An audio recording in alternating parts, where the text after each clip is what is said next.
नमस्कार, आप देख रहे हैं भारत 24। मैं हूं आपके साथ पूर्णिमा मिश्रा। वक्त है हमारे खास शो दर्द का, जिसका इलाज दवा भी करती है और भगवान का वरदान भी करता है।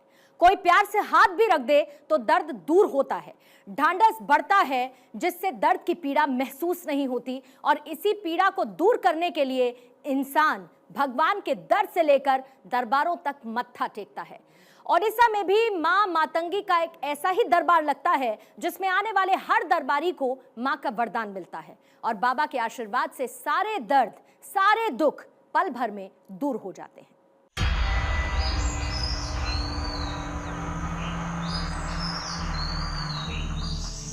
एक खोज पे निकले थे हम, एक ऐसी खोज जो शायद ही इससे पहले कभी हुई हो।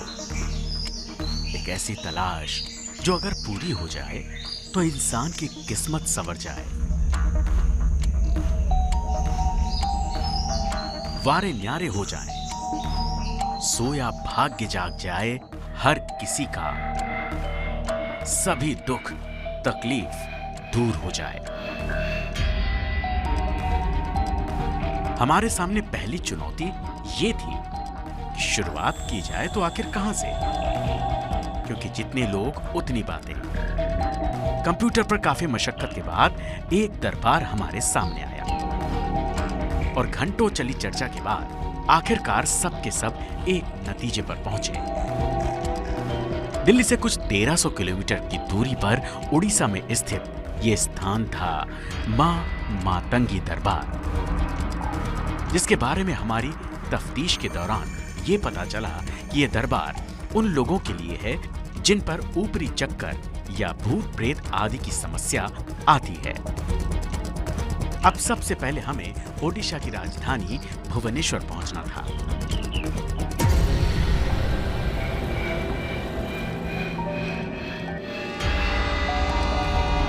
नई दिल्ली रेलवे स्टेशन से हमारा सफर शुरू हुआ। 24 घंटे के सफर के बाद हमारी गाड़ी भुवनेश्वर पहुंची। दक्षिण भारत के विभिन्न व्यंजनों की खुशबू हमें आनी शुरू हो गई, मगर अभी आधा सफर पूरा हुआ था। पता चला कि दरबार भुवनेश्वर में नहीं, भुवनेश्वर से लगभग 175 किलोमीटर की दूरी पर स्थित शहर ब्रह्मपुर में है, जिसे कुछ लोग बेरहमपुर के नाम से भी जानते हैं। इस शहर को फूड कैपिटल ऑफ ओडिशा कहा जाता है। साथ ही ये शहर सिल्क सिटी ऑफ इंडिया के नाम से भी मशहूर है।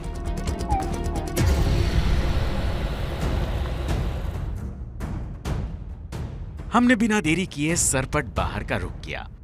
स्टेशन के बाहर का इलाका भीड़ भाड़ से भरा हुआ था। हमने ऑटो में बैठते ही ड्राइवर से पूछ लिया कि भैया, हमें दरबार जाना है, क्या ये दरबार इतना मशहूर है कि आपको एड्रेस बताने की जरूरत भी नहीं पड़ेगी?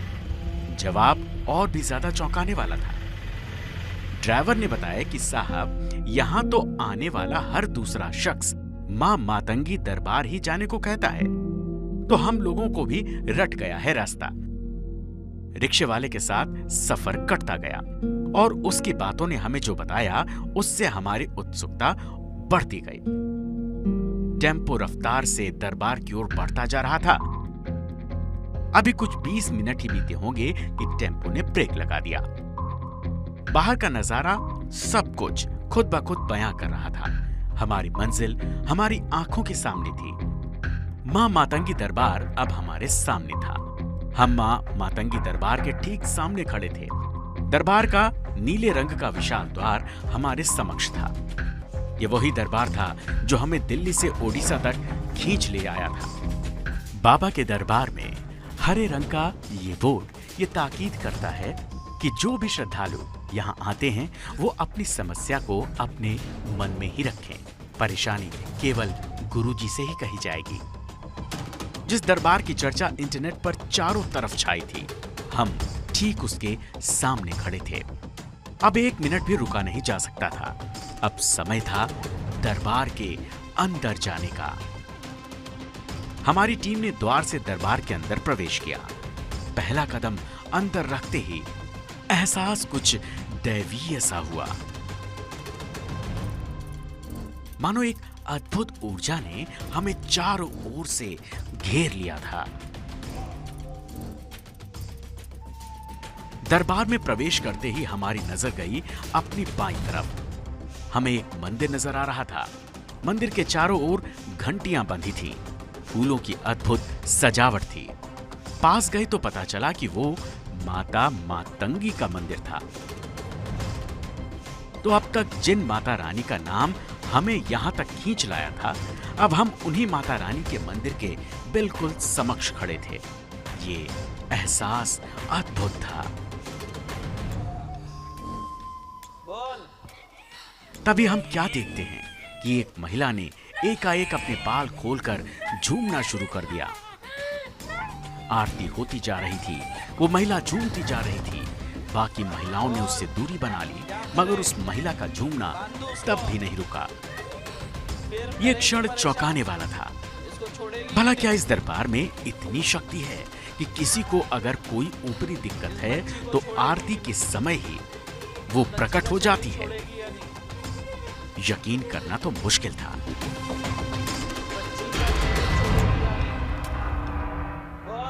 मगर आंखों देखी पर यकीन न करें तो कैसे? आंखों देखी घटना को कोई कैसे झुठला सकता है? अब समय था दरबार के और अंदर जाने का। एक चौड़ा मार्ग था जो दरबार के अंदर की ओर जा रहा था। मार्ग के दोनों ओर पेड़ों की कतार थी, जो आकर दाहिने ओर मुड़कर दो बड़े हॉल में मिल रही थी। ये हॉल इतने बड़े थे जिनमें एक साथ कई लोग रुक सकते हैं। पूछने पर मालूम हुआ कि इन दोनों हॉल में उन लोगों के निःशुल्क रुकने की व्यवस्था होती है जो यहां तंत्र काट के लिए आते हैं। यानी तंत्र काट भी निःशुल्क और रहना भी निःशुल्क। निःशुल्क शब्द सुनकर हमने अंदर जाने का फैसला किया। अंदर कई गद्दे एक लाइन में बिछे थे, जिन पर सिर्फ पुरुष बैठे और लेटे थे। यानी निःशुल्क व्यवस्था होते हुए भी महिलाओं की निजता का पूरा ध्यान और ख्याल रखा गया था।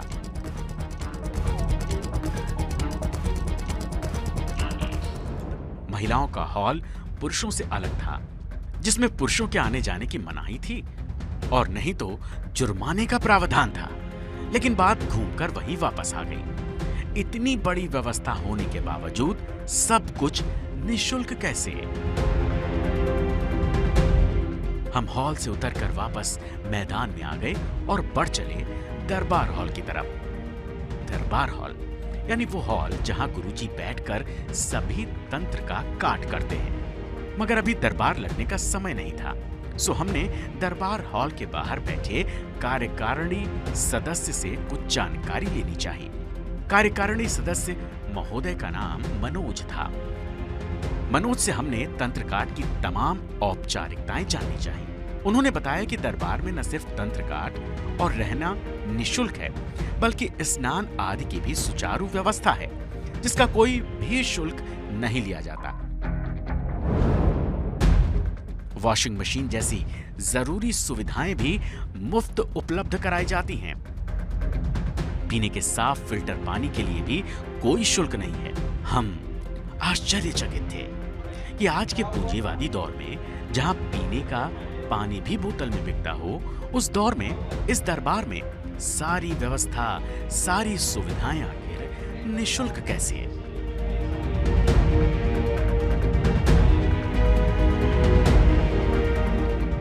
मनोज से हमारा अगला सवाल था कि क्या तंत्रकाट का कोई शुल्क या पैसा नहीं लगता?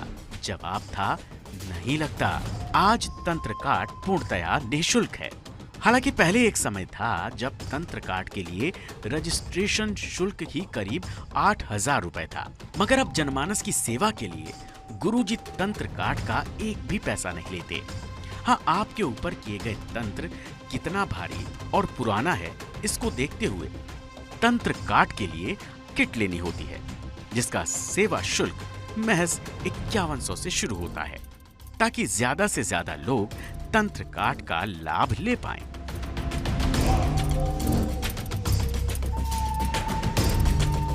ये सारी बातें हमें चौंका रही थी। क्या सच में आज के समय में कोई जनमानस की सेवा के लिए सच्चे हृदय से तत्पर हो सकता है? जवाब हमारी आंखों के सामने था। ये इनको स्क्रीन प्रॉब्लम हो गई थी, तो इसके लिए मैं सऊदीया से सीधा आया और तुरंत ये 12 महीने से ऐसा कुछ दवाई खा रहा था डॉक्टर से, बहुत डॉक्टरों के पास दवाई लिया, लेकिन मैं अभी 24 जनवरी को सऊदीया से आया हूँ और तुरंत 30 तारीख को यहाँ पे आया हूँ गुरुजी के पास, सीधा आया। मैं 12 महीने से गुरुजी का ये देख रहा हूँ, यूट्यूब चैनल देख रहा हूँ, बरोबर मेरे काम और लग रहा है सर। अब तो हमें एक ही इंतजार था कि कब दरबार शुरू हो और हम अपनी आंखों से वो देख पाएं जिसके लिए इंटरनेट पर हमने इतनी छानबीन की थी।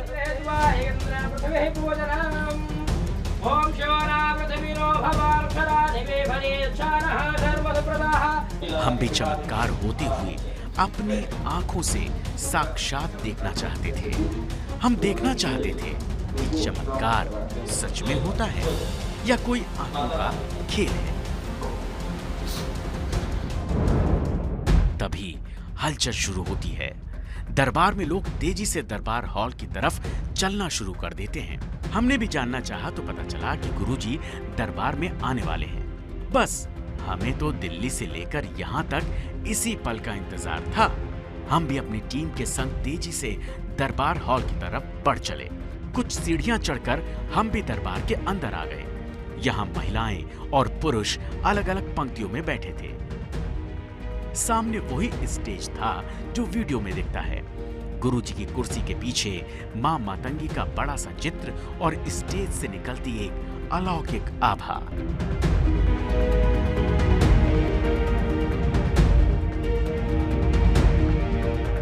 हम भी गुरुजी के इंतजार में एक और बैठ गए।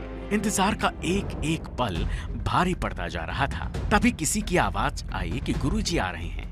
ये सुनना था कि तमाम महिलाएं और पुरुष बड़ी तेजी से उठ खड़े हुए। हमने देखा कि स्टेज के बगल में बने एक दरवाजे से एंट्री होती है गुरुजी की। ये बिल्कुल वही गुरुजी थे जिन्हें हमने टीवी और सोशल मीडिया पर देखा था, जिनके चाहने वाले लाखों में हैं। अब वही गुरुजी हमारी आंखों के सामने थे। गुरुजी तेजी से मंच की ओर बढ़े और अपने स्थान पर आसीन हो गए। और फिर गुरुजी का आदेश पाते ही दरबार का श्री गणेश हो गया। पहले एक पति पत्नी स्टेज पर आए और गुरुजी के सामने बैठ गए। गुरु ने ना तो उनकी समस्या पूछी और ना ही आने का कारण पूछा, तो बस उनका नाम और उनकी माता का नाम। और बस फिर अगले 2-4 मिनट तक मौन धारण किए और एक कार्ड पर कुछ लिखने लगे। दरबार में चारों ओर शांति व्याप्त थी। सब टकटकी लगाए स्टेज की ओर देख रहे थे। कुछ मिनटों तक लिखने के बाद गुरुजी ने अब वो कार्ड एक ओर रख दिया जिसमें वो सब लिख रहे थे और उन महिला पुरुष के आने का कारण पूछा। किस लिए आए हैं? मुझे तबीयत ठीक नहीं रहता है, यहाँ खिंचाव होने लगा है मुझे, और जब वो खिंचाव होता है तो थोड़ी देर के लिए ऐसा लगता है जैसे कि मुझे कुछ भी दिखाई नहीं। इस महिला ने अपने आने के सारे कारण बताने शुरू किए, मगर गुरुजी ऐसे बैठे थे जैसे कि वो जानते थे ये दंपत्ति आखिर क्या छुपा रहा है। और बताइए। बाकी सब तो आप जानते हैं। एक बात बताइए और 2 बातें और बताइए। बेटी के फीस बांधने का टेंशन है। नहीं वो तो छोड़िए, और 2 बात बताइए। हमारी कुलदेवी कौन है, इष्ट देव कौन है, वो तो, और हमारे पितृ किस अवस्था में है। और काफी बार गुरुजी द्वारा पूछे जाने पर भी जब दोनों ने खुलकर नहीं बताया, तब गुरुजी ने खुद बता दिया कि वो आखिर क्या इच्छा मन में दबाए हुए बैठे हैं जो बता नहीं रहे। पिंकी जी, आप पर चर्म रोग की क्रिया की जा रही है, साथ में सौंदर्य नाश की क्रिया की गई है, सूखा रोग की भी क्रिया की जा रही है। अनेक रोग आपके शरीर में डाले गए हैं, पेट से संबंधित रोग, गर्भदानी में तंत्र क्रिया, पुत्र रत्न संतान विनाशक क्रियाएं की गई है आप पर, समझे? क्या है? पुत्र रत्न संतान विनाशक क्रिया, इसलिए शायद आपको पुत्र नहीं है। आपके घर पर सुख शांति नहीं है, घर में दारिद्रा लक्ष्मी का वास हो चुका है, इस वजह से लक्ष्मी नहीं है, दारिद्रा लक्ष्मी है। जब हम हैरान रह गए जब गुरुजी ने अपने आप बता दिया कि दंपति की पुत्र रत्न प्राप्ति की इच्छा है जो उन्होंने अपने मन में दबा रखी है, और साथ ही ये भी बता दिया कि उनका पुत्र प्राप्ति का योग भी है, और ये भी बता दिया कि वो अगले साल है। यानी जबान पे कुछ और, मन में कुछ और भावना, ऐसे से कैसा होगा? यहाँ जब लिख जाते हैं ना तो सब लिख जाता है। पुत्र प्राप्ति की कामना है आपको, क्यों नहीं बोलते हो? और पुत्र प्राप्ति की कामना भी है और योग भी है, समझे? कार्ड में लिख चुका हूं, करके मैं आपको बार बार पूछ रहा था, पहले इनका कार्ड बनाया, करके आपको बोल रहा हूं है, अगले साल योग है। गुरुजी, अब महिला की आंखों में आंसू थे, साथ ही दरबार में बैठा हर शख्स चकित था। हमारी टीम तो यही नहीं जान पाई कि ऐसा हुआ कैसे। कैसे कोई आज के दौर में किसी के मन की बात बिना बताए पढ़ सकता है? क्या यह सच में मुमकिन है? मगर गुरुजी तो ये सब पहले से ही एक कार्ड में लिख कर रख चुके थे। अब सवाल उठने को क्या बाकी था?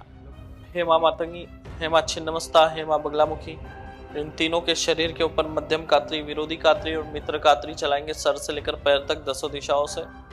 और इन तीनों के शरीर पर आप तीनों माता रानी का 1008 वाला सुरक्षा कवच लगाएंगे, 10 दिशा बंधन वाला, और आशीर्वाद देंगे। खैर, हम भी एक घटना से कहां मानने वाले।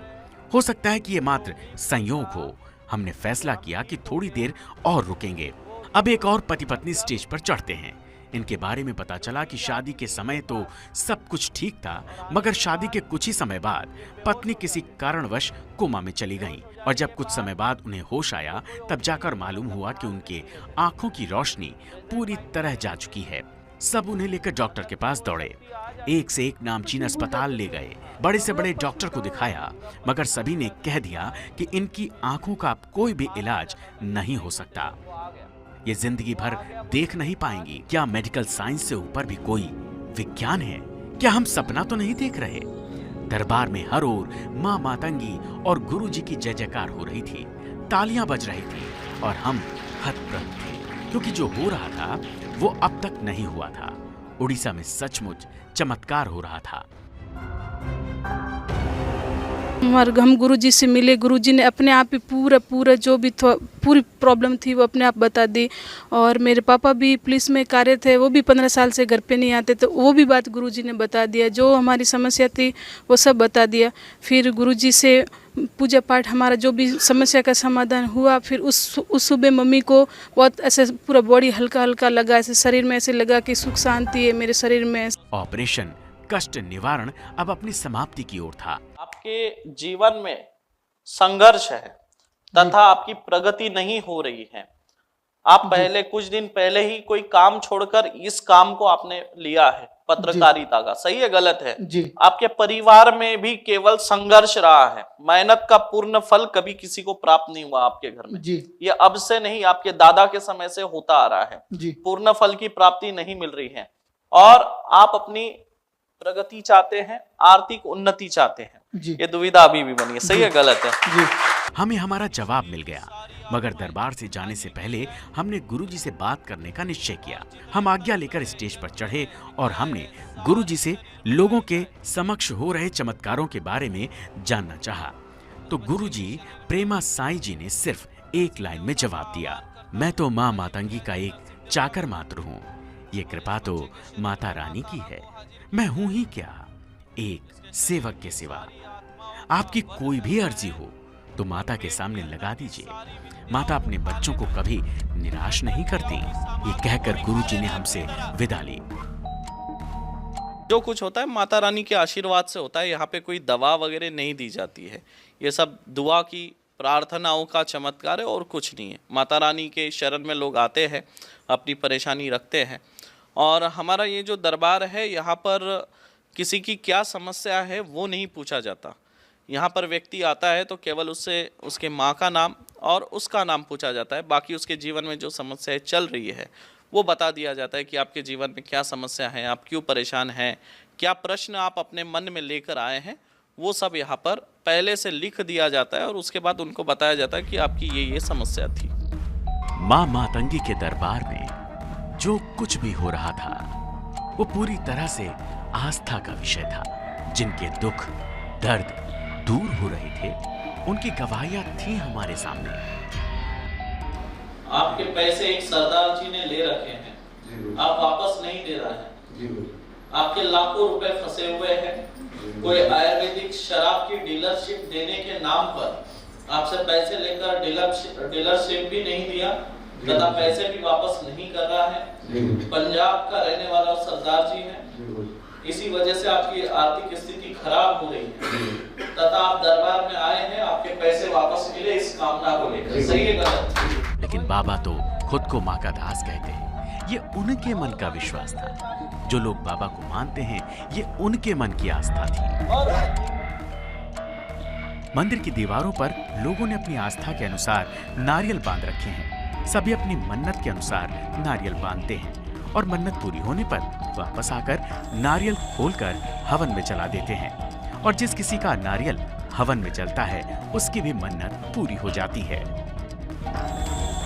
हो सकता है ये उनका मानना हो सकता है क्योंकि दर्द भी उनका था, इसीलिए एहसास भी उनको था। मां मातंगी के दरबार में बैठे बाबा में अपार शक्तियां थीं। बाबा मन की बात वास्तव में जान ही लेते हैं। हमने जो देखा वो आपको कैमरे की नजर से दिखाई है, इसीलिए अब आपको तय करना है, सोचना आपको है, क्योंकि आस्था के दरबार में अंतिम फैसला आपका ही होगा। मां मातंगी के दरबार में चमत्कार होते हैं या नहीं, लोगों के दर्द की दवा मिलती है या नहीं, इसके बारे में कहना कठिन है। लेकिन यहां आने वाले लोगों की आस्था तो यही कहती है कि इस दरबार में माता की कृपा बसती है जो परेशानियां, संकट दूर करती है।